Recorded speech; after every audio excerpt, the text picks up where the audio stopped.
said, I've never done drugs while she was present. You have a report that she did heroin with her in her lap. Correct. She's a friend of hers. You dispute that, but that's a friend. From a heroin addict who shoots up. That's who that report was from. Because I didn't want to be around her or the people she was with. I wanted to be by myself. Well, you sent a text message to the ex, well, I'm getting high right now. Can she stay the night with you? Don't tell mom I relapsed. So that's a text message. That was because I wanted my daughter's dad to be involved with my daughter because I was tired of doing everything by myself. He wants to be fully involved with her, and my mom will not respond to his text messages, his emails, or his wants or calls to be involved. It was a bad way for asking for help, but nobody was paying attention. So you tell your mom, I'm following this person to a drug deal when you really weren't, and you send a text to this person that says, I'm getting high right now, can you take the baby? And That's when you a really year ago, weren't. right before I relapsed. So you tell people bad things about yourself. And then sure enough, when a month later, you tested positive. When? Well, you said I relapsed a month later. Oh, yeah, back then.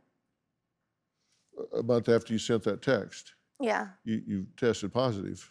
Yes. I knew I was gonna test positive before I even flew out there because I was going through a divorce. I'd been married 8 years, was going through a lot.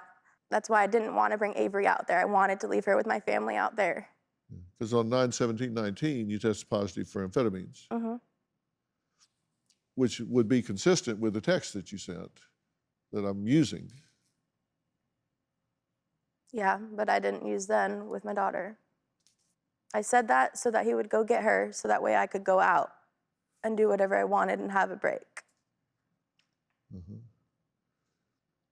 Because I knew I was going to go use. So I had him come get her. You understand it looks really bad, right? I understand, yeah. You're saying and doing things orally and in writing that are very incriminating. And then when they follow up chemically, it confirms what you say is a lie, which makes it seem like it wasn't a lie, that it was the truth. It's just a matter of timing. You say, well, I was lying when I said I'm getting high right now. Can you take the baby?